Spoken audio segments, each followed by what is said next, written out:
Jackson gave me the news of a planet far away. And Colonel O'Neill will assemble a team that will try to save the day. Dr. Sam has a master plan and a science attitude. And the job for Teal, he's part of the deal with his trusty Goa'uld. It's just a regular day, it's Stargate Command, and it might be hard to understand. Chevron 1 encoded. Chevron 2 encoded. Chevron 3 encoded. Chevron 4 encoded. Oh no, this is gonna happen. Chevron 5 encoded. Chevron 6 encoded. Chevron 7 what? We have a stable world.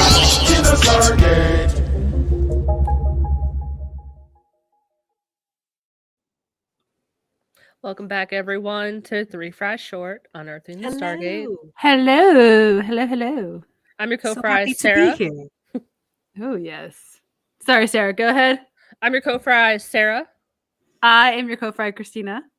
And I am your co-fry, Rebecca. And we're back. We are back. I've just realized, and maybe before, but I am the only one that still has her TikTok name like in her like thing. Yeah, we never did have. I never had mine in there. I'm going for anonymity. What? and now mine is very like. That is bold of you because it's General Sam Carter now. So It is. I've been thinking of changing my name too, just to, again, fresher Ooh. start. I don't know what though. But I like Sarah Stewart. But yeah, whatever you want to do. I It's was your just name. like, I don't I'm know. gonna go ahead and just lean into the fact that I don't post any of my music stuff. So why am I still the Pirate Queen on there? Like the Pirate Queen is my music life. So yeah. I like it. We're just leaning into that headcanon that Sam is in charge of the SGC. Absolutely, Yeah. she is. Absolutely. And I'm just leaning into my split personalities, which is coming through on all platforms. All platforms. But yes, welcome back. Very excited to be here. This is a not favorite episode, but interesting nonetheless. We'll make it interesting. Don't worry. But like, Oh, I kind of hated it. I was like, this doesn't hit right, man. This Like, ain't it. it's not hitting like some other episodes be hitting. I will tell you, it did not work out as a treadmill episode. Oh, That is a thing that did not work out. So, yeah, tried it. we got you. Not so much. Oh no, I watched about 2/3 of it today, and I've watched it I think recently enough. So, Well, you're not going to be surprised that the ending was a fucking bummer. Stone cold, as always. I'm like, this, of course, God. And I think I mentioned this before, but like, with the level of TV that we have now, that like HBO is putting out, and like all the prestige television, network TV is just not doing it for me as much. Like if I try and watch a TV show on like Fox or like whatever, even dramas especially, comedies are different. But if they're trying to be dramatic, it's like, you guys can't say shit. I can't take you seriously. You literally cannot curse. Like this feels very unrealistic, and it just the only network television that I sometimes watch are the really terrible EMS based or fire based shows like 911 Yes. or 911 Lone Star. Oh, Because what? you want to talk about inaccuracies. Oh my God. It's laughable. So it's a good time. yeah. I didn't even know those shows existed. Oh yeah. They're like from like the first 5 minutes in, they're just like, no, medically, no. Everybody would have been sued. Like everybody. No. People potentially could have died. Like I mean, are they at least accurate with the monitors? Like, do people have saturations of their O2 like over 100, or like, is it realistic? Well, this is usually pre-hospital, so you don't see a ton of it. But it's like in the field blood transfusion. What? Sounds fake, and I don't know shit about anything, and I'm like, sounds fake. Yeah, Liv Tyler's in 911 Lone Star, and she like plays a paramedic, and she intubates this kid at his house because he's having some sort of asthma attack or something. He can't breathe. Anyway, and extubates him and just leaves him at home once he's fixed. Did you ever see the movie with Sandra Bullock and Melissa McCarthy called The Heat? Oh, yeah. Where she tries to to intubate Craig. them. And I think like it makes me think of you because you would be that person where it's like you didn't have to intubate him. You could have just removed the chunk of pancake from his mouth. Like Yep. Oh my god. Okay, well we are off to the races with our tangents from the beginning. It's all right. We're only like 5 minutes in. We're okay. So stalling. Oh god. But we do have some fry box. Yeah. We do. info, We do. so- We gonna hop in there real quick? Yeah, let's hop in. ma'am. Let's go. Short, cause we're 3 fry short. I just love hitting that button. It's just I why love not? our little cartoons and our little cartoon kitties. They're Love super it. cute. So we want to announce a project that the Companion is doing. Rebecca, you have all the deets, so take it I away. do. Take the stage. Because the project is my baby. I am producing the first of hopefully many new kind of format VIP events that we have going on at the Companion. They've had some VIP events in the past. I know, Christina, you actually attended one, Mhm. right? I did. I've done two. Anyway, yes. And they were more masterclass style. Mhm. So like come and learn something. And the feedback that we got, which the people that attended loved it, but there were a lot of people that were like, I didn't want to take up a seat because I don't want to be an actor, or I didn't want to take up a seat Mhm. because I don't want to be a writer or a story or like a showrunner with Brad Wright or whatever. So we've been thinking for a while about how else we can like get people interested in VIP events. And the first one coming down the pipe for on March 11th is Gate Tech 101 with I'm Garrett so ready. Jones. I'm so Oh. ready. I'm so AKA ready. Master Sergeant Walter, whatever, the man of a Walter million Harriman. names. This is Yep. like, oh, I'm sorry. Continue. I'm just over here. Oh like, no, you're so good. excited. I'm gonna go ahead and play the Yes. advertisement for us, and then we can talk about it a little bit afterwards. But let's hear it from the man, the myth, the legend himself, Walter. Yeah. Hi there. This is Chief Master Sergeant Walter Harriman, your favorite gatekeeper. You know, people have always admired heroes, but usually when they think of heroes, they don't think of people like me. They usually think of General O'Neill or the brilliant Colonel Carter stepping through the puddle to explore new worlds and discover brand new technologies.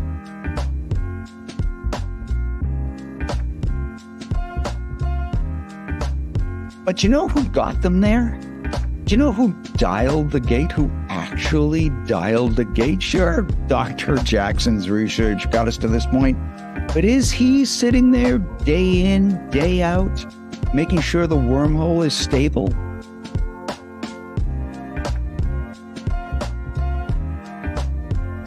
Oh, you know, you'll hear all the time about what a noble warrior and a protector Teal'c is, and he is to a large degree. I mean, he's a really large degree.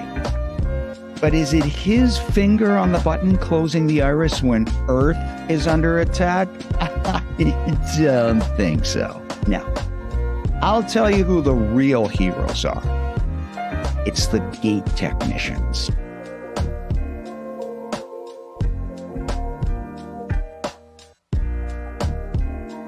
Have you ever wondered what it takes to become a certified Stargate technician? Well, now you can find out, because I'm going to share my knowledge and experience with a select group of aspiring and enthusiastic gators.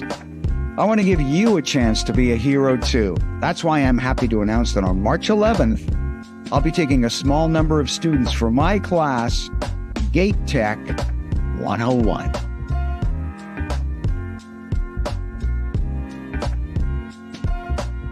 Just me, you, and your fellow aspiring gate techs sitting in on a private Zoom call. I know I'll be wearing my flight suit, and I'm hoping that the keeners will be wearing theirs as well. Tickets are on sale now at thecompanion.app/events. You won't want to miss this, because it's not just a Stargate Masterclass, it's a Stargate Chief Master Sergeant class. See you there. But for now, Chevron 7 is locked. Like when I tell you I ran, I was like dysfunctional, having the like chaotic morning of my life. And I'm like, how do I get on there? I'm like, I had an anxiety attack thinking like they would all be gone. And I was like, oh, they're not even like announced yet. But that's cool. I bought mine. I can't. Yeah. He improv'd it's not just a Stargate masterclass, it's a Stargate Chief Master Sergeant class. I was going to ask, like, how much of that did he, because I imagine there was some kind of script, but I also would imagine that he, like, made it his own. own. Yeah, 100%. Like, we sent him a script, and then we got on a Zoom call with him just to kind of direct him a little bit, but he reworked it perfectly, brilliantly for himself, which is exactly what we know is going to happen in the event, too. So the idea is that this is supposed to be fun and funny, and you get to be like you're in class and Walter is teaching you about gate tech stuff. So like, I'm so ready. I think it's going to be pretty amazing. I think it's going to be super exciting. And I've never heard of anything like it before.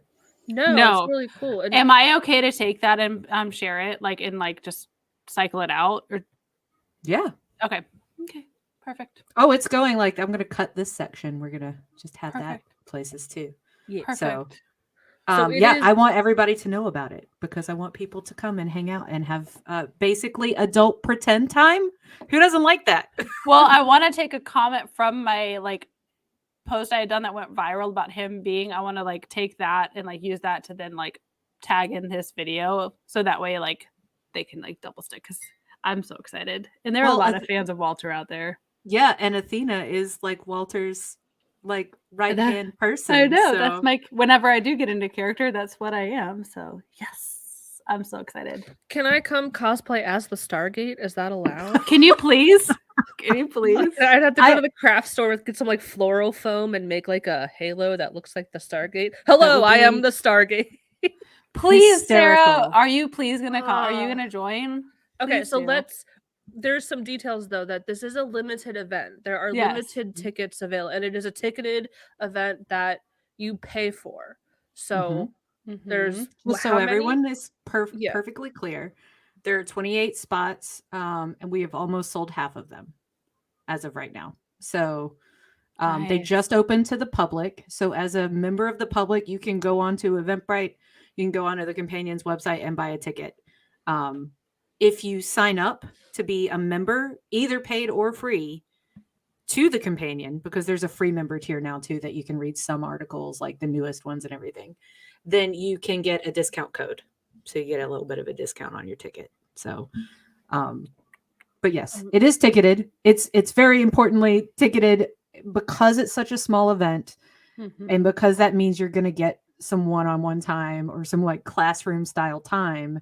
Then obviously, you know, you have to buy a ticket. But I'm super excited about it. The other question that I've had from people, and Sarah was talking about it earlier too, is what if you're like kind of you've never cosplayed or you don't know what that means or how to do it or you're nervous about all of that.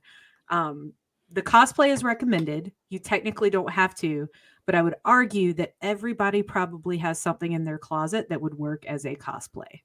Like a black t-shirt would work fine as a cosplay of an SGC personnel. So before we started recording, I was like, what if I cosplayed as Sam Carter in the episode 1969, specifically with the rose glasses? But that's the only thing I have that like is fantastic. But I think it'd be funnier. Like, how much do you think he would shit himself laughing if someone comes in just like with the Stargate? Like, he would literally lose his mind in the best way. I might just have to do it just for the reaction. Can you please?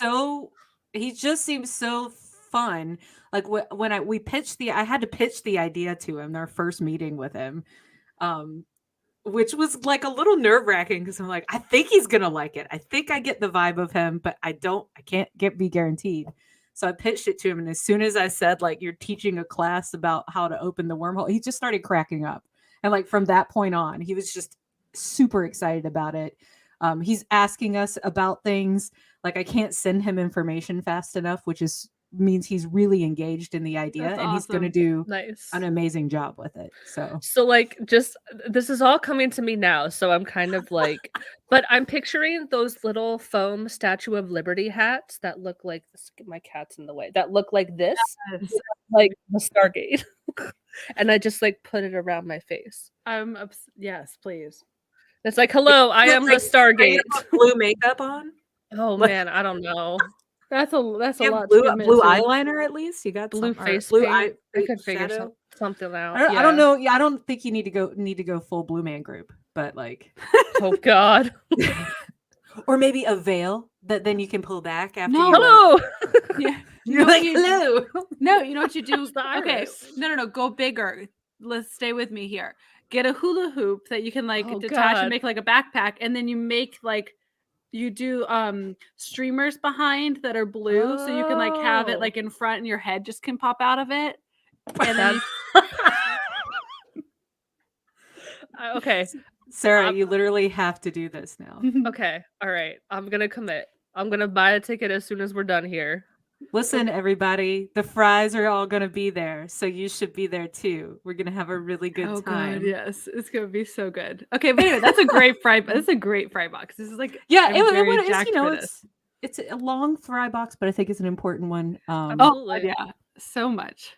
And just so everybody knows, be on the lookout for other VIP events coming incredibly soon. I can't tell you any more than that officially yet, but like it's super exciting. Yeah. I mean, honestly, this fry box is like literally the more exciting part of this entire podcast episode. Let's be honest. Well, now we talk about the episode. Now we go into. Meh. It's okay. Adam texted me and said he's gonna help me make it happen. So Oh yes. Now you're MVP. locked. Now Locked Chevron in. 7 is locked, Sarah. No, you gotta because do it. now you're gonna be giving John ideas of what he's gonna make me have to Ooh. do. But listen, I'm Can Adam, very like can we get like light up chevrons to happen too? Come on now.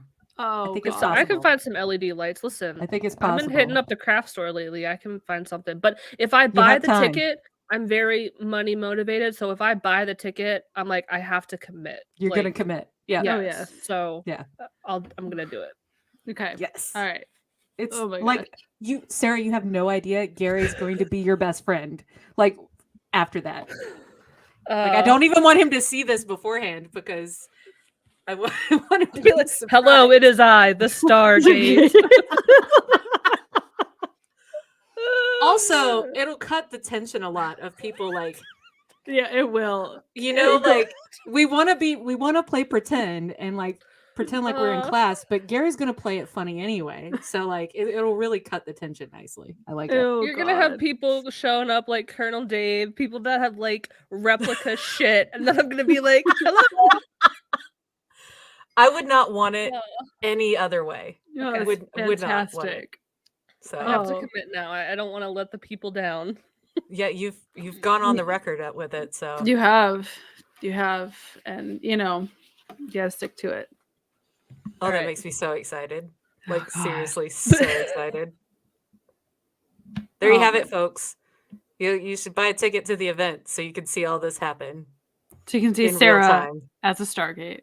Also, here's the other thing, real quick, and then we can get started. I get that people are probably a little intimidated at the idea of thinking they have to interact and talk, and you absolutely do not No, have to.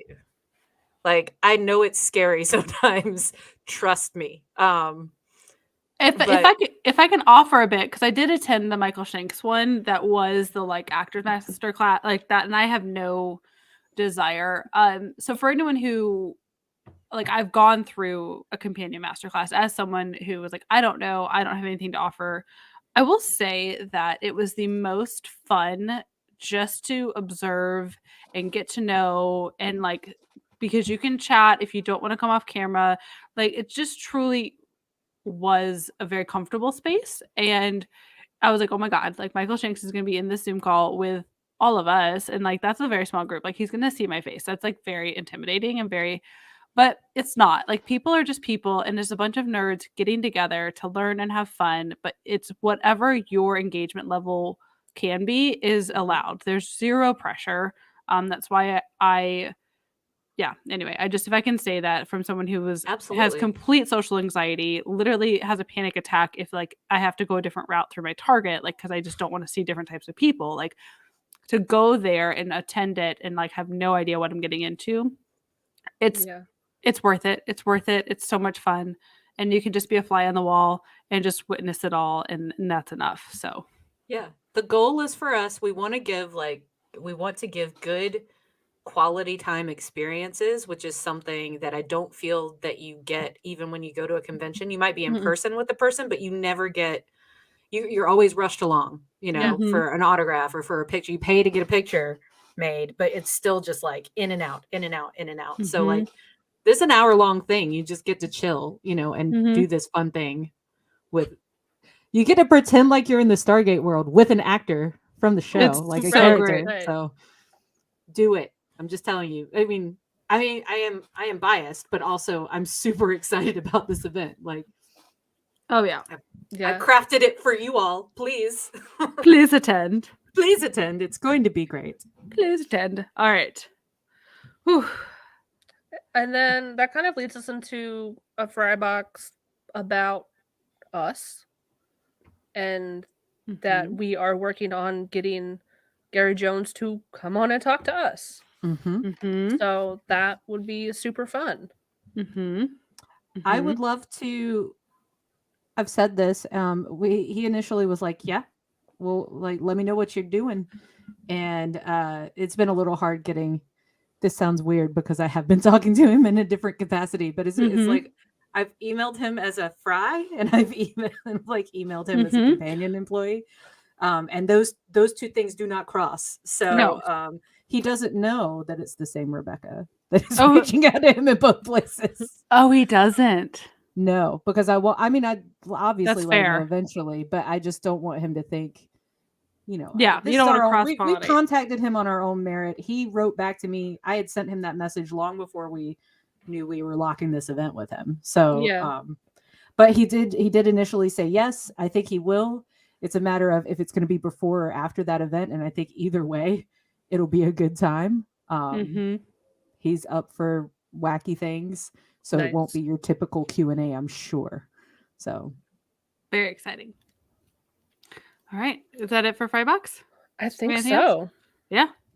All right, that's good stuff. Let's pull the plug. Let's get this going. Let's get into this episode, but really quick before we interrupt your episode for a birth control break. Excuse me, I'll be right back. Oh gosh, birth control. Do. Transparency about birth control. It's important, and people use it. Yes, they do. You shouldn't worry about talking about it. All right, Sarah. So we're talking about rules of engagement, and this kind of we're talking about rules of engagement. Yeah, it wasn't a very fun episode. I don't think. I was kind of bored. I couldn't even find some like good fun facts about it. I thought we'll get into it. Yeah, we'll get it. Let's speed through it. I have some ideas at the end. So the episode opens off world again. Will we ever see the SGC? Who knows? Will we see it in this episode? Something with that set. It's a mystery for a while. I was gonna be so pissed if we didn't end up seeing the SGC again, because I was like, is this really gonna be another episode completely off world? Spoiler alert: we do see the SGC. Break that tension for you right now. Spoiler alert: people were stressed. People were stressed. So the UAV showed evidence of some kind of camp, and that's where they're headed off to now. And then they hear staff weapons firing in the distance. So over a ridge, conveniently again, like they're always over a ridge looking down on the action. They never like stumble into it. But they see that another SG team is under fire from a Jaffa fleet. But something looks fishy. They aren't returning fire, and there shouldn't even be any SG teams on this planet right now. So they're like, what the fuck? Like, who are they? Like, what's happening? Sam mentions that it could be SG-11 because they went missing 8 months ago. And then Jack tries to contact them on the radio, but there's no reply. They decide to move in and help the SG team, but it's all very confusing. And one of the SG team members asked what quadrant SG1 is from. So different lingo. And then this SG team, this mystery team, opens fire on us. They shoot them. Mm-hmm. And they're shot. It's all very dramatic too. Like I love your like all caps, very dramatically. The slow motion, so but it's like corny. bodies like- rolling in air, like Yes, it was so bad. And it's like, come on, like you don't have to do this dog. And we know they're not dead. You don't have to do this dog and pony show. But they're all shot very dramatically, and it looks like they're shot with guns, but like red lasers come out of them, so they're not shot with bullets. We have our opening credits, and then SG1 wake up in a tent. They are relatively unharmed. Sam has this long scratch on her face, and I purposely went to look for like It's not. There's nothing there. no. yeah. It I also went, looks like it's probably a real scratch. that's what I was wondering. I was like, did she get like scratched by her cat or something that day? And they were like, let's just roll with it. But I did Probably. find no, because maybe honestly, because I found a like in trivia, I found that as the episode progresses, it disappears, and it's technically within that universe the same day. So within the same day, it disappears completely. So I wonder if it was real, and they were just like, okay, we'll work with it. It then- definitely looks real because I feel like usually when you have like fake like Yeah. scratches and stuff, it looks more dramatic. And that was just a very light scratch, like a standard scratch. Yeah, Like a cat scratch or something. Yeah. That's exactly what it looks But like. it's like such an aggressive scratch. I mean, it's like it's a weird placement, not where they would typically place it. Nobody else has any scratches or is all Right. busted up. So it just stuck out to me as weird. I was like, there's something I want to find out if there's anything more to that. But Amanda I didn't- Tapping, if you're out there, please let us know. Why Do you were remember- scratched in this episode? do you August remember? 19th, 1999, were you scratched by your cat? We must know. She's gonna be like, what the fuck are you talking? I don't remember like any of that. No. So we see this young soldier come into the tent, and this is where I have some dialogue. It's O'Neill, Soldier, Carter, and Daniel. So I'll do O'Neill. okay. Carter's only got like one line, so I'll be Soldier and Okay. Carter. Yep, and I'll just pick up Daniel. This- I wanted to. It was funny. Oh, okay, go ahead. Oh, Take it yeah. away, Soldier. Boy, are you guys going to get it. Get what from whom? Hey, you can't talk Why not? because you're dead. Dead? Pretending not to be dead will just get you into more trouble. More trouble than dead? Come on, Colonel, you know better. Stop breaking the rules. I'm sorry. Who's in charge here? Casualties don't ask questions. And then Carter says, what rules are we talking about exactly? And then the soldier says, so Huh? aggressively, he walks over to her and like puts his gun like right in her face, and he says, I said stop it. We're just trying to understand. If we're supposed to be dead, how are you supposed to kill us again? You want to find out, Four Eyes? Huh? 4 Eyes? easy big fella, just play dead. Okay. All right. I know what this whole episode makes me think of. It makes me think of when I'm playing pretend with John and his boys and Ryder in like Fortnite or in a battle, and like we're all like assuming roles, and there's like these made up rules, and I'm like, who made up these rules? Because they're like, you can't shoot you can shoot you, Yeah. and I'm like, I don't understand. This is what this makes me think of. It's just like play pretend. Pretend rules that, Pretend that, rules. like don't make any sense and are constantly in flux. Yeah, Yeah. constantly in flux. Like Yeah. never the same. Yeah. Never. Okay, sorry. Continue. But also, he calls Daniel Four Eyes, and it's like I was expecting Daniel, to be like, I haven't been called that since like 5th grade. What really? Like, it's so niche, honestly. And when we find out, like, there is some unbelievability when it comes to certain things, and this kind of is one of them. Mm-hmm. So when we get there, I'll elaborate. But the soldier tells SG-1 to follow him, and they notice the patch that he's wearing says SGX. There is no SGX, at least under Hammond's command. So they're all left to wonder, like, is this the NID? Is Mayborn behind it? Which probably would have been more interesting, but who am I? So they're kind of like, what the hell is going on? As they follow this soldier, we see many other soldiers training, and it's some kind of war game that they think they're training for. Like, this is fake battle. They're preparing for something. It's a training exercise. And they are led to a captain, and he immediately begins giving them shit from the jump. So we have the captain. We have O'Neill, Carter, and Teal'c. So again, I'll be O'Neill. I could be captain, and then there's Daniel. And I'll grab the Teal'c too. Or...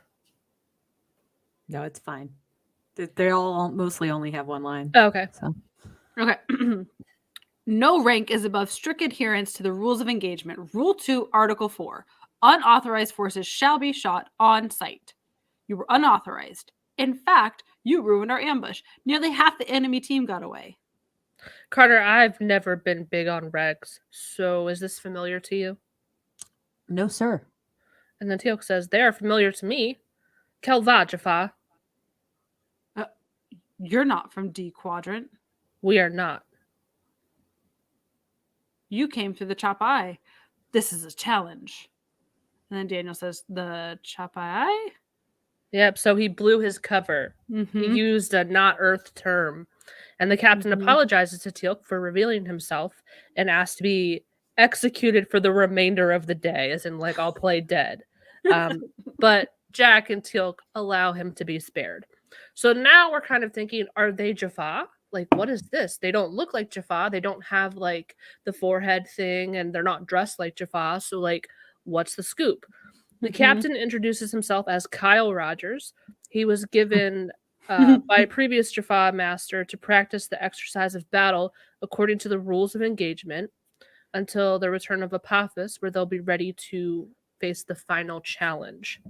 Okay, pause. If you guys just saw me wave just now, that was absolutely my ADHD brain waving hi to Nell, who's in the comments, who said, fellow Fry, and I just read it and went, hi, in my head. So, hi.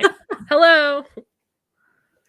Welcome. So, we have some more dialogue. This is kind of plot dumping. It's like plot heavy in the beginning. This shit bothers me. This dialogue specifically is unbelievable to me. I'll talk about it afterwards. Okay, I want to know. I'm interested. So we have Carter, Rogers, O'Neill, Daniel. I'll stay Rogers. Okay, Carter. I'll do the O'Neill, and then Christina, you want to grab that one Daniel line? Oh yeah. Okay. You're training to serve Apophis wearing SG uniforms? To know the enemy, Quadrant A is spared no detail. We've studied long and hard and know much. About Earth. Oh, yes. Corn and cotton are indigenous to North America. That information could save your life one day. So you see, Master Teal'c, my mistake will not happen again. I am ready to infiltrate the Tari at your command. And then Daniel says, so if you're pretending to be, who were those Jaffa attacking you? Roger says, they were led by my second in command, Captain Nelson, as part of a daily exercise. We have kept the Jaffa encampment separate so that we may better practice our Earth behavior. Shall I have him sent for? So... Pause. Christina. What? I feel like your microphone has changed. Yeah, it sounds a little... It sounds like your hair is great. Like, it sounds like your headphones are probably your microphone now. Okay, hold on. Yeah, I can hear you, but it sounds like you're like something with your hair. Okay, is that better? Move your head. Oh no. It's worse. What happened? Like, it happened in the middle of that dialogue. Because my thing came out. Hold on. Oh no, momento. That's fine. Aren't you all glad you get to be part of this live experience that I will not edit out of the final episode anyway? So Okay, is that better? Yes. You're back. Hey, at least right. I can navigate technical issues. Do we need to re-go through that, or is my hair scratchiness acceptable for It's everybody? fine. for the I'm moment? just Good. gonna go with it. It's like I'm just glad we fixed it and didn't get through the rest of the episode with it. So Oh yeah. Okay, so my problem with this with this like plot dumping is that, and this happens in a lot of shows. It's not just this episode. It's not just Stargate, but like the guy's got to get suspicious. Like they're asking all these questions in a way that isn't interrogating. It's like confusion, and he's just answering the questions like willy nilly. I'd be like, of course, why don't you get this? But he's not acting like that at all. Well, he's probably terrified because he's like, it's a test. It's a test. That's what I kind of got to, is like he's thinking everything is a test, especially because now Teal'c knows the scoop and he knows what's going on. He's like asserting that dominance of like, oh, I know what this is all about. But then I don't know, like Daniel, you're right, because Daniel and Sam, and like they're asking all these questions. In a way, it's just like maybe the kid just has been on this planet for way too long to not like have to deal with questions like this. But it's the way in which they're delivered in this like sort of way that's like, this doesn't seem like you're testing the kid. This seems like you're actually confused and asking questions. Yeah. So, but it's maybe always bothered me. But maybe they've never experienced like confusion, right? Because there's never been the opportunity to like dissect something. It's just this is what's said, this is what you believe. So there's never been the opportunity to have like abstract thought around it. But sure, we can go with that. I just I feel like it wasn't intentionally meant that way, but it was a way to like, we have to establish what's going on here. But I like to think, we can go with that. Yeah. Like this kid's been in command of this place for God knows how long. And like nobody has come to stop them from just doing the same thing day in and day out for like a long time. So I also thought it was weird that he said corn and cotton are indigenous to North America. That was fucking weird. Like, okay, dropping some knowledge, bro. Like corn and cotton. Like it was just like such a weird litmus test of like, look at how studious I am about the earth culture. And then to kind of hammer home the point, they are all very young. Like it honestly reminds me of sometimes Cree means give me exposition. Exactly. Thank you for that. Thank you. But they're all really young, and it gives me like an icky vibe of like, I feel like I'm in a Call of Duty lobby and I'm about to get verbally assaulted by like a 17-year-old. Like, I'm scared. I don't like this. I'm scared. Like, because the first guy that came into the tent was super aggressive and like smug, and like he had that like young person attitude of like, I rule the world and like nothing can hurt me, and like I don't know, it was weird. I don't like it. It gives me the ick. Just again I'm just thinking of like, I'm about to get verbally assaulted through a headset and be told to like go make a sandwich or something. Oh god. Oh, so it's the vibe. So Jack requests to get their weapons back, and Kyle agrees and takes them to the armory tent. Sam points out that none of the people there are actually Jaffa with symbiote pouches. They are just regular people. So that even like, it's even more confusing because it's like, okay, it would be different if they were actually Jaffa and this was a training exercise. That would make more sense. But now it's like they're just regular ass people. Like, this is fucking weird. What is happening? So Teal'c goes on to plot dump some more, and he says Apophis only had a handful of Jaffa left. It's common practice among the Goa'uld to use humans as fodder during battle, especially when they're like in the shit and about to get their asses kicked. So I kind of wonder what that process would be like of like recruiting regular humans and how that would work. But that's what they did.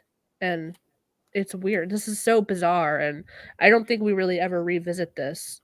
But I feel like recruiting is recruiting, like, because he says later on that they were all brought through different places. So I definitely think it's more of like a slave trade, like slaves, bring them in. True. Vibe. But yes, anyway.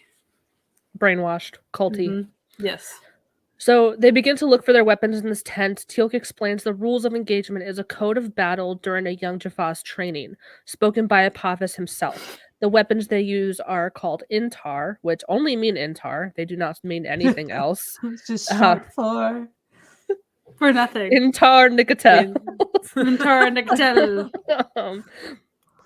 But they're only used to stun, and they can take the form of any weapon. So they can plug it into a staff weapon, they can plug it into something that looks like a gun, and they will be used to stun.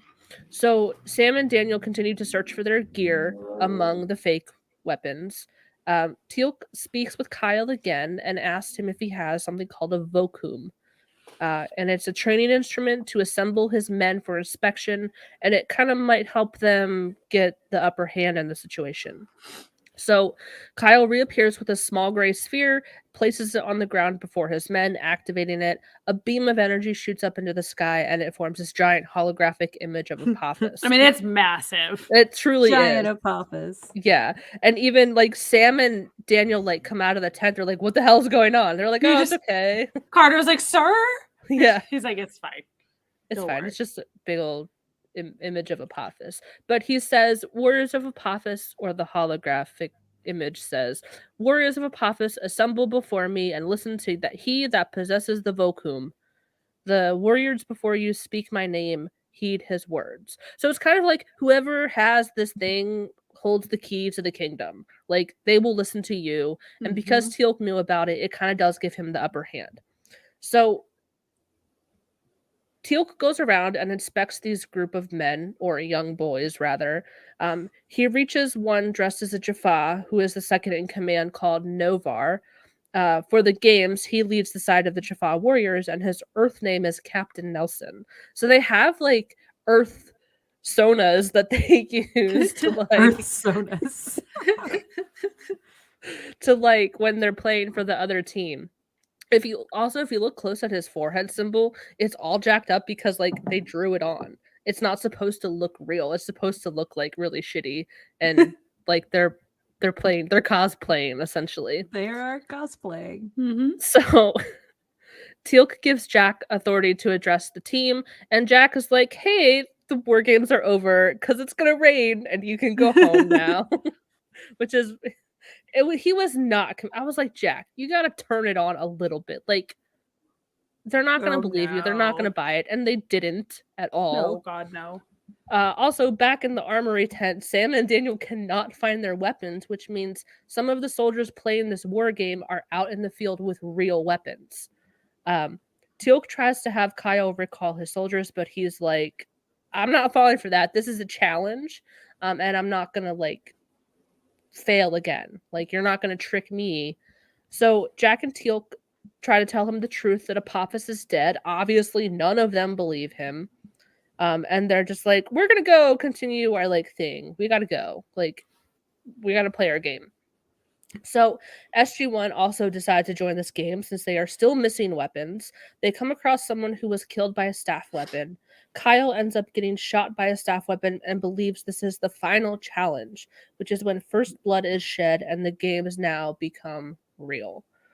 The games wrap up. They recover all their weapons and tend to Kyle's injuries. He needs to go back to the SGC for medical attention. And he's like kind of refusing to go. He's like, this is a test. Like, I don't want to go. Like, whatever. And then Daniel, smartly enough, convinces him. So, Christina, do you want to read that? Yeah. So Daniel says, well, what if I told you we were bringing you to see Apophis personally, to show him that blood has been shed and that your quadrant is truly ready for his return? If we don't bring you back with us, then Apophis will know you failed our challenge and never return. Got that reverse psychology Smart on him. So Kyle does agree to go with them. And then we arrive back at the SGC. Fucking finally. It's been 2.5 episodes. We haven't seen anything. Hammond, the SGC, the gate room, nothing. Nothing. Fraser We've missed Hammy. Yeah. Oh, Hammy. So Kyle immediately figures out that he's been bamboozled and he freaks out and he's like calling everyone traitors and all that good stuff. Frasier takes him to the infirmary and Hammond wants to debrief like immediately. So we have some dialogue. Hammond, Teal'c, Carter, Hammond, O'Neill, Carter, Teal'c, Dan. Jesus. I'll be Hammond and Carter. I'll do O'Neill. And then I'll just do Teal'c, Daniel. Okay, excellent.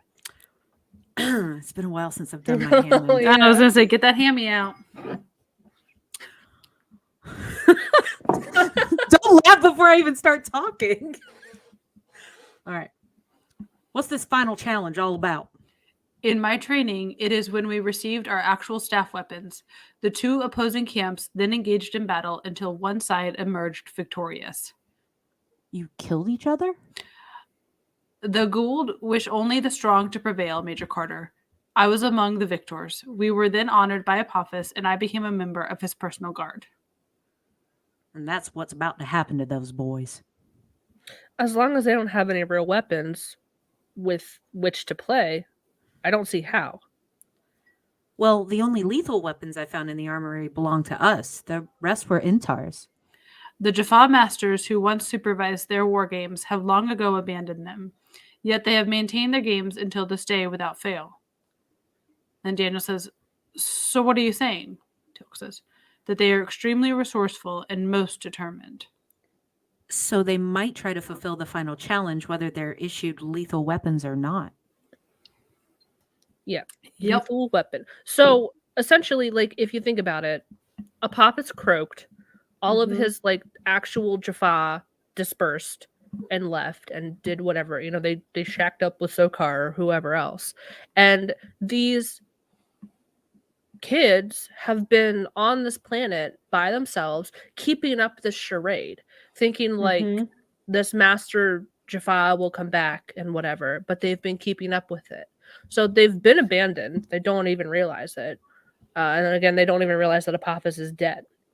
So Sam suggests that they go back so they can prevent them from shooting each other and killing each other. And Jack goes to see what he can get out of Kyle. So this is a really funny interaction. All right, I'll be Rogers. Yeah, do you want to be O'Neill, Rebecca? Sure. You two got this. Old Doc Frazier says you haven't been eating. It's poison. It's hospital food. Of course it is. Rogers doesn't respond. O'Neill takes another bite of his sandwich. Tuna. Go to Sokar. It's go to hell, actually, which, by the way, is a very rude thing to say to a person offering you a sandwich. It means the same. You've got a point. I will reveal nothing. You may begin torturing me. Oh, I've already begun. This is the infamous tuna torture. He waves a plate of food under Roger's nose. Last chance. Roger gives in and reluctantly takes the sandwich. Good. So you and I should have a little talk about this final challenge thing. We will battle to the death, and Apophis will choose the victors as his personal guard. All right. I'm going to tell you the absolute truth right now. Apophis is dead. Gods cannot die. Why do you think he's been gone for so long? Why have all the Jaffa masters left? Apophis was on his way out when you got drafted. You lie. What if he told you himself? If Apophis can speak, then he cannot be dead. So I actually have a bit of trivia about this scene because, and Rebecca, you'll appreciate this as a filmmaker. Throughout the scene, that sandwich is various shapes and sizes. Like it gets smaller, it gets bigger, it's smaller again. Like how many sandwiches did he eat in that scene? The world will never know. Probably too many. Here's a funny thing. There apparently that is the reason why Jell-O was so prevalent in the mess hall in Stargate, because Jell-O doesn't like fill you up. So like a lot of times when people are sitting there eating, it's Jell-O so that they can like just kind of play around with it and they eat it, and then it's not like going to fill them up. I have a scene in my feature film, where the two characters are eating Chinese food, and both of the actors were just housing that Chinese food. Oh, And we had to God. do about 8 takes of this Oh God. one shot, no cut, sort of deal. We were just doing it one shot. And by the end, they were just done. Well, don't they usually do like Done. a chuck bucket or whatever where you just like chew it and then spit it Yes. afterwards? Yes, all the warnings were given to the two actors in question, but they I guess the food was really good because we literally ordered it delivery for the scene. So Oh yeah. God. Hashtag relatable. So All the that's really why Jello, and then I guess eventually blue Jello became such a thing in Stargate. So I like it. Love that. So they end up showing Kyle the footage of Apophis from Serpent Song when he dies, showing like he's afraid and like all that. The fact that they have footage that okay, I'll suspend my disbelief. So finally Kyle believes them and he's like, I gotta return to help my men. Like I can't let them do this. Like let them die for like some bullshit reason now because he's like this is dumb. So we have another plot dump. This is a couple. We got Hammond, Rogers, O'Neill, Carter. I'll say I think that's it. Rogers. I'll do O'Neill. Hammond and Carter. Excellent. What's your real name, son? My true name is What is it? Rafieter? I don't know, sir. Close enough. Sure. Your Earth name is Kyle. Can we just call you Kyle? That would be fine, sir. I'm very used to that. How long have you been on that planet? We were brought there through our Chapai 5 cycles ago from a number of different worlds. Right after we blew up Apophis' ships. He commanded we worship no other god but him. He left many Jaffa warriors with us. They taught us everything. Who taught you about Earth? Our uniforms, weapons. Near the beginning, Apophis captured one of your SG teams and forced them to teach us. SG-11. Yes. At first, that was all they would reveal. Our Jaffa masters forced them to say things. We listened to your speech, observed your ways, but they did not last long. What happened to them? One day, their bodies were put on display in the encampment. I do not know how they died, only that they refused to tell the Jaffa masters all that was asked of them. Then our Jaffa masters began to leave us one by one. They said to help Apophis win a great battle. And then we were alone. Thank you for your cooperation, son. May I now ask for your cooperation, sir? Go on. As we speak, my men are preparing for the final challenge. I was under the impression your weapons are non-lethal. They are, but before Master Gartok left, he showed Captain Nelson and myself a cave. Inside were weapons intended for the final challenge. Real weapons. What are we talking about here, weapons-wise? They are exactly like your own, MP5s. He told us it was with those that we would one day infiltrate the Tari and destroy you. May I request permission to be returned to my men, sir, to tell them what I've learned and to try and stop them? They know the soldiers won't. No, that's that's what I was like. that's just notes. So this was super interesting because it kind of ties back to like SG-11 going missing, and that's how they kind of learned all this stuff about how SG teams operate.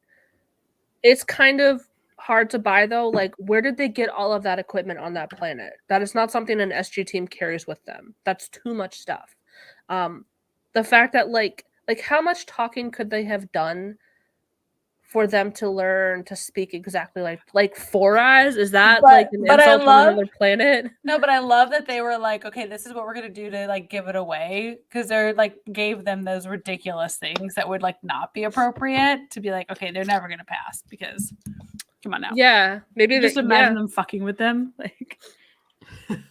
Yeah, I could Oh see yeah, that because like, it's you like, want- they just keep interrogating, and all the guy says is cotton and whatever for Right. North America, like over and over again. like I bizarre. could, like imagine like a torture scene, and they're like, "What is your main source of whatever?" Blah blah blah. Tell us, and he's like, "Cotton and corn. It's cotton and corn.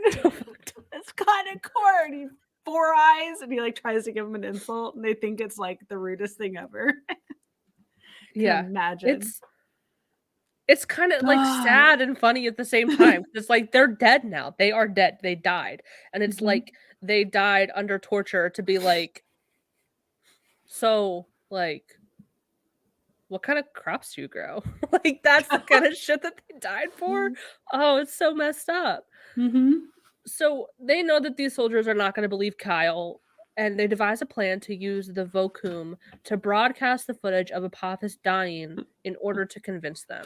One of my favorite parts, and I didn't realize it because I wasn't paying attention to what they called the device until the end, but O'Neill is like yelling at Carter, and he's like, Carter, the vacuum! And I was like, why is he telling her to get the vacuum? I missed that. He tells her to get the vacuum, and I'm like, what? See, I did notice, and that's like I kind of really minimized this. So they go back to the planet, they infiltrate the camp, and use the Vocoom to show the footage after giving Sam entirely too much shit for taking too long. And I get it; they're under fire, but I personally would probably do one of two things: I would cry and be like, "Don't yell at me! I'm trying my best," or I would be like, please shut the fuck up. Don't yell at me. I'm trying to focus. Don't yell at me. Like, shut up. Like, it would be one of those two things. I would cry or get very angry. I don't know. It depends on the day. But I get it. They're under fire. But, like, Sam's doing her best, right? She's trying to combine Earth technology and Ghoul technology to do this thing. And VCR Earth technology, like, but she's sitting there like hacking away, like, and Teal'c's like, Carter, and he's like, she's like, it takes time, Teal'c, or whatever, and so he just gets frustrated. And he just like goes to join battle, like he like leaves her because he's like, I'm not standing here for this, and he like goes and he's like, O'Neill, and he's like, okay, join the fight, and they leave. He leaves Carter by herself, like he doesn't defend her at all. He just leaves her. Like, do you guys want to? Not the last time that happens in the show. No.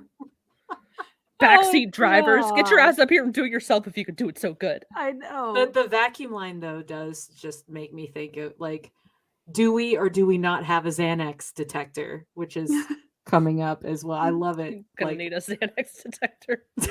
do we or do we not have a Xanax detector? I wonder, alert for Divide and Conquer. Yeah.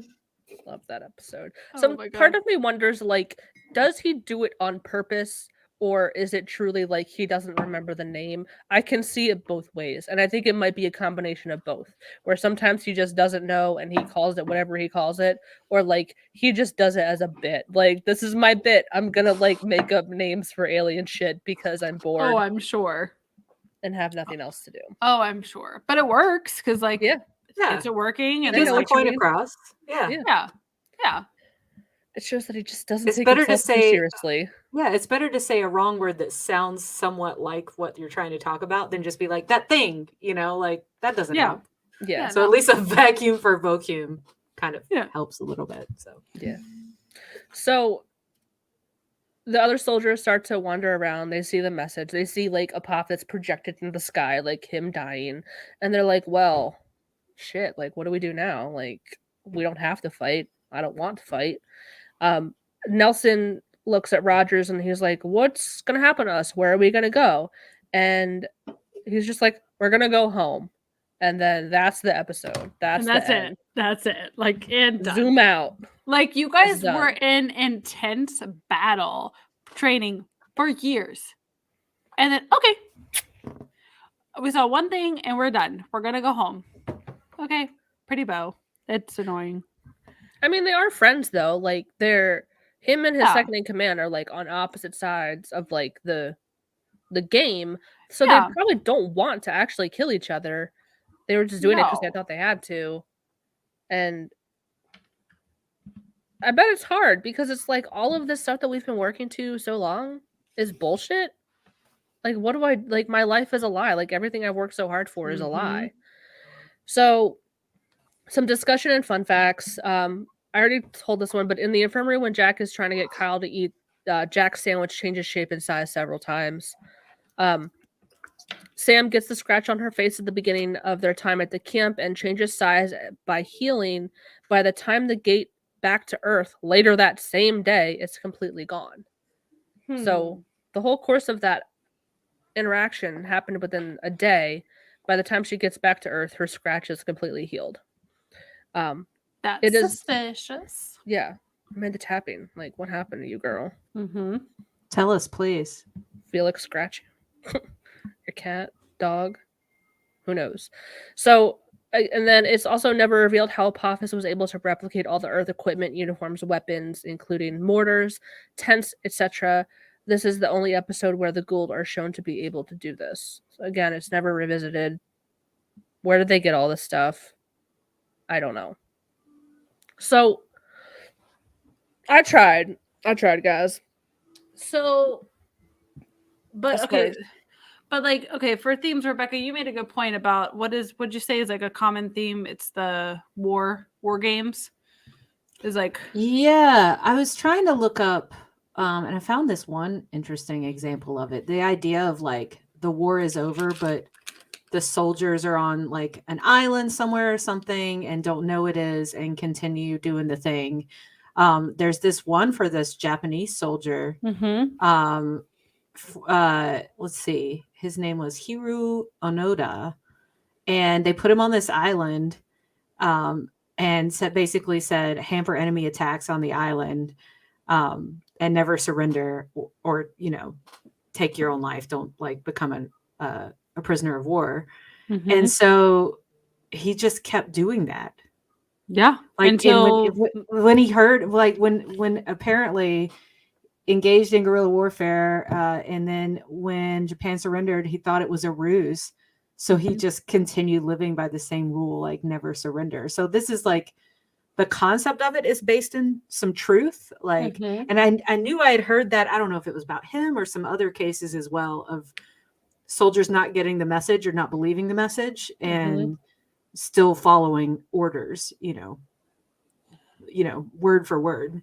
Well, and that just for me goes into a conversation around mental health and well-being and like a reality check of like, what is your reality and like how far do you go into this commitment of you never know who to trust. You never know like what's the reality. And like I just don't, that'd be such a hard space to get into because you don't know, like, and because that's the story. Was he the one that was like up in the Pacific Northwest? Is that where that you were just talking about, Rebecca? No, he was on what was it say? What island? Lubang Island. It was southwest of Manila in the Philippines. He was there. He did the thing, stayed in the jungle, gathering intelligence on people for 29 years. Whoa. What happened to him? Hold, please. Let me just keep reading this article really quickly. But I feel like there's someone in the Pacific Northwest that also, and then they ended up like making a statue of him in the town or something. Okay, the unlikely bond between an Oregon town and the man who refused to surrender, and the man who bombed. Oh, this is the man who bombed it. Yeah, it's fascinating. Holy crap. He returned to Japan in 1974 at the age of 52, still wearing his old imperial uniform. He was pardoned by then President Marcos of the Philippines for the crimes committed while he still believed that he was at war. His family, who thought he was dead, saw him for the first time since he was a 22-year-old. So 30 years later. Oh my God. He struggled to adapt to like modern Japan. And then after a year after he returned, he moved to a Japanese colony in Sao Paulo for a more tranquil life.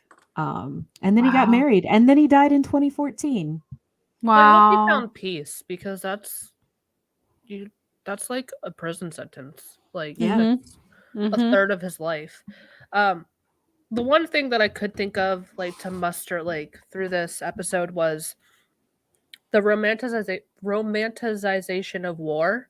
And I think of like all these war movies, and I actually saw a TikTok or like a YouTube video that was like, there's two different kinds of war movies. You have like regular war movies that are kind of like, they kind of make it seem romantic, of like the brotherhood of fighting next to your brother, and it's not okay. Like if you die, you die. Like that's not romantic. And then you have anti-war movies, which kind of take a different approach to it.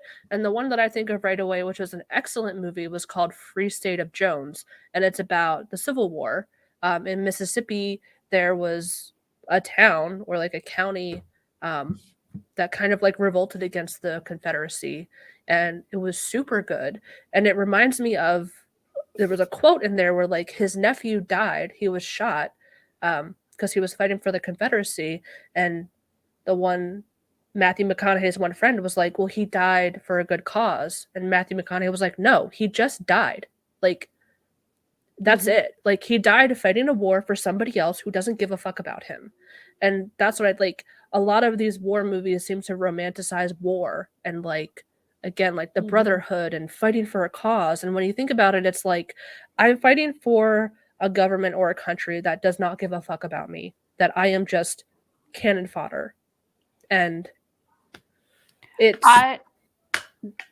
I would be very curious for anyone who does listen to us that is military, that has thoughts on this, like recognizing like none of us have been military. Like I know why I would never join. My sister was an officer in the Army, like, and she's married. Like, so there's varying degrees of like our interpretation of like war and that experience and like why, what's the motivator. And I know there are people who join it for certain reasons. I'm curious what those reasons would be, like truly knowing like how our country is right now, like what exactly is that motivator, and like do you feel like there's deceptions in that, and like what it is, and like do they dangle, like I know a lot of reason why certain people have joined is like education, all the other reasons, not the like propaganda, like fighting for the US. And the people honestly that do feel that way, I'm a little bit scared of. Like I'm a little bit like, if that's your only reason, like I'm a little bit concerned. But if there were these other benefits, okay, let me hear you out. So I would love to learn and like hear from that, because I am very much like Miss Peace and Harmony about this stuff. But what was that? Because I feel for those who went through mandatory draft scenarios. Like, could you imagine any of us being mandatory drafted into something and having no choice, and ultimately being in a kill or get killed scenario and being pushed to that limit, and then what that would do to your brain space? Like, I couldn't fathom that, like if I was forced to do that. And there's so many vets that have been forced in that scenario. That's just horrifying for me. Yeah. And I don't know when the last draft was, if it was Vietnam or Korea. But a lot of younger people who have served have not had to deal with the draft. It has not been used in decades. And it's not fair. I don't think it's right. If you're going to draft people, at least draft men and women too. That's a whole argument. I'm not going to get into that. But if you're going to draft, be fair about it and draft men, like they do in Israel. Like I believe they all have to do mandatory like service, men and women alike. So they make it fair. But that kind of leads me to my next topic, was like the predatory recruitment. And I don't know if everyone else in high school has had this experience, but like they'll see army and military recruiters come in and set up shop and like hand out pamphlets to like fucking high schoolers. And they use that allure of an education and a better life. Get out of your shitty hometown where you have no prospects. You're poor and you have no money, so you can't go to college on your own. We can give you that. You just got to like sign your life away for a couple years and we'll give you a better life. And honestly, like from what I've heard, military recruitment is down because this younger generation ain't having it. They're like, fuck the government. I'm not fighting for them. Like they can kiss my ass. Well, it was interesting. So 9/11 happened my senior year of high school. So my friends were prime candidates for recruitment, and just like hearing their stories of so many of my classmates were so just like cherry picked, like, okay, because a lot of them chose to opt out of college and they went to military. Like they got rid of their scholarships. They didn't do that. They were so passionate by what had happened. And they lost those years of their lives, and some, have a lot of regret around it. But I feel like that's the last big kind of push where unity happened, where people wanted to join for a cause and then realized later on, like, the reality of what they had done and the bait and switch. And, they didn't know. There had been like major war. They didn't know what would actually happen. So anyway, and Irish Keg Warriors commentary, if we wanted, like, that's Adam. I can know call it's- him. I No, can call no. him. No. He's here in the chat. I was using his like. He's commented in the chat. He's commented in the chat. I was using his comment, but I didn't know if he wanted to be outed as Adam or not in this scenario. Oh, whoops! Sorry, baby. I was trying thinking. to. He brings up a very good point on He that does. comment, though. Yeah. Do you want to? I'll read it. Read that? Okay. Can I read it, Adam? I'm going to read it. I was going to call him so we could talk to him, but we'll read it because then people can't hear it, or people can. He says, when I went through an overwhelming number of us were running from something. That something could literally be anything: responsibilities, fears, etc. I enlisted as a means to find my identity. Mm-hmm. Yep. And I think everyone has their own motives and it's all different. People can do it to like escape their financial situation and like as a way out of whatever, they look at their family and it's like generation after generation of my family has not escaped this town and they all become like coal miners or work at the plant or something. And I want to escape that. Some people do it because they really do want an education and they know that they don't have the means of getting it elsewhere or otherwise. Some people do it because they want to give back and serve their country in the particular way. And they have a feeling of duty. Yeah, I almost went in 2 different times in my life. Almost. Tell us why. The first one was the idea of getting out of high school, wanting to go into the Air Force Academy, interestingly, because I wanted to ultimately go do like FBI work or something. Like I was really, really interested in that. Prior to me knowing about the X-Files, I was interested for that long. Like basically since in 5th grade, we went to Washington, D.C. and I toured the FBI building. I was like, I want to do this. So the clearest path to me to be able to do that is have military experience. And then that was like Air Force was the most appealing of all the different branches. So that was the first time. And then the second time was when I was considering trying to go into med school because it was, if you're a doctor in the military, if you go through med school through their programs, you don't have that giant bill when you come out of it. Yeah. So those were the 2 times I almost did. Interesting. And no recruiter didn't ever talk to a single recruiter. Those were like my plans that I had. I wasn't listening to anybody else, but I don't know. I feel like they're both kind of decent reasons for wanting to do it. And that like, different. Yeah. I don't know. Well, I remember Nell has a comment that says my mom enlisted to join the band and traveled abroad with them. I love that. I know somebody who was in the army band. She got in. Yeah. I'd be so curious, peoples, because we talk a lot about military and this or that. And like, I just want to, while I'm very like anti-war and all that, but like, I'm very curious for those who have had that passion or calling for it. Why? Like, what was the motivation behind it? Beyond like if there's additional commentary to this, like I get why, but I don't know. Well, honestly, I have for me, to call Adam if you wanna. We can ask him questions and his experience. I'll talk while you call him. Right. I honestly feel like EMS kind of scratched the same itches for me. So, in a very interesting way, kind of roundabout, ended up doing that instead. Hello, hi baby. Adam. Hi Adam. He's not going to hear any of the rest of us. So no. Sarah. Well, he is kind of watching. Just make sure, yeah, don't let it don't echo. You're good.